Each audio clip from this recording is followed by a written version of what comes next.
Next week officially kicks off the summer 2026 movie season, so here's a review of the upcoming summer movies that I know of, based on my excitement level for them.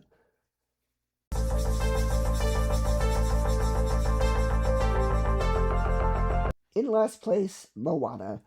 The majority of these live-action remakes are unnecessary, and this seems the most unnecessary so far. The Rock is coming back to play Maui, the trailer looks exactly the same as the original. I think the only reason this exists is because Black Adam flopped, and The Rock needs more money, and it seemed like an easy paycheck. This puts the Y in Disney. Number 14, Devil Wears Prada 2. I actually have no opinion on this movie because I haven't seen the first one, but I love the live action Cruella movie, and a lot of people are comparing that movie to this, so that has me just a bit interested.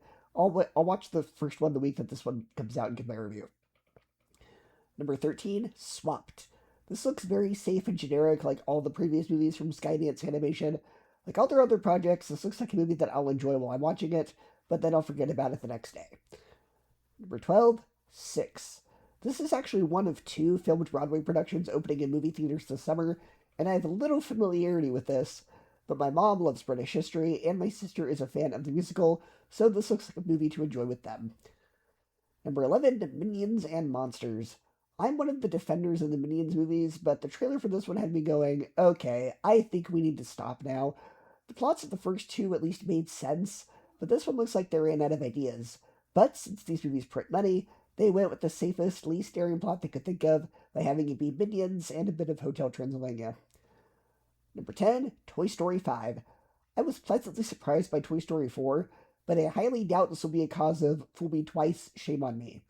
The plot of Toys vs. Tech was already done in this franchise with the Toy Story Christmas special, that Toy Story That Time Forgot, and the shots of the army of Buzz Lightyear figures feels very reminiscent of the movie Small Soldiers. This might be another heartwarming, charming outing from Pixar, or it might be a cash grab. Number 9, Masters of the Universe. If I were making this list based on only the first trailer, I would have had this much, much lower. But since the second trailer has come out, I've been a bit more interested in this movie. Now, I did not grow up with the original cartoon, but the director did Kubo and the Two Strings, which is fantastic, and he also did the 2018 Bumblebee movie, which was another live-action movie based on an 80s cartoon toy line, and that ended up being the best Transformers movie ever, so I'm going into this with borrowed trust. Number 8, Hadestown, another filmed Broadway production opening in theaters in summer. Again, I have no familiarity with it, but I have a sister who loves the musical and was incredibly excited to find out that this was coming out, and she can't wait. So I can't wait to see it with her just to see her enjoy it. Number 7, The Odyssey. Now, as of me making this video, this doesn't have an MPAA rating yet, so it could be PG-13, or it could be R. If it ends up being a PG-13 movie, I have some mild interest, simply because it is Christopher Nolan, and the cast is A-list, and it's Greek myth, so that's a formula I'm a bit interested in. Number 6, Sheep Detectives. This looks clever, it's a good murder mystery, it's got Hugh Jackman, it's got comedy, it looks heartwarming. I'm very excited. Number 5, Mandalorian and Grogu. The first Star Wars movie in theaters since 2019. It's the culmination of Clone Wars and Rebels, which I grew up with. But I am a bit cautious because this was originally supposed to be Season 4 of Mandalorian, but because of the poor reception to Season 3, they decided to rework the storyline for Season 4 as a movie, and I don't know how well that plot is going to flow because of that decision. I'm worried it might feel too episodic. Plus, the way Season 3 ended didn't really leave anything open story-wise. Number 4, Spider-Man Brand New Day. Destin Daniel Cretton is the director, and I love what he did with Shang-Chi. It's a smaller scale, street-level Spider-Man movie, but I am a bit annoyed that real-life events have influenced the plot too much.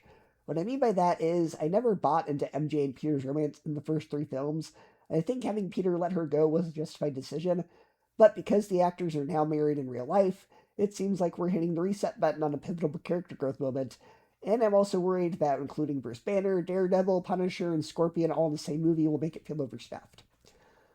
Number 3, Supergirl. That trailer has had me very excited since I first saw it.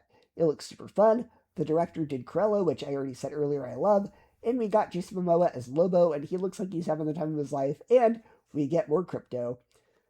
Number 2, Coyote vs. Acme. This movie was completed but then canceled because of tax write-offs, and it finally gets its time to shine. And based on the trailer that released earlier this week, it looks like a hoot. Roger Rabbit and Chip and Dale Rescue Rangers type humor, meta commentary, everything you want in a Looney Tunes movie.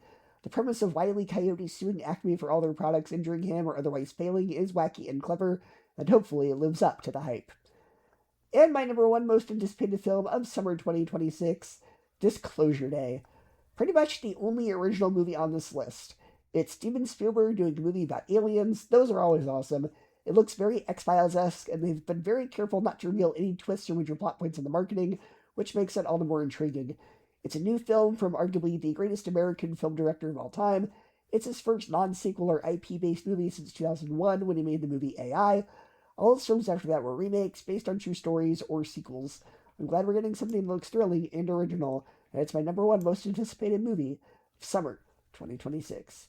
I'm sharing of the ones that you're excited for, and to include ones that I didn't include. Like, is there a movie that you've heard of that you're like, oh, that looks fun? It's coming out between May and September, between May and Labor Day.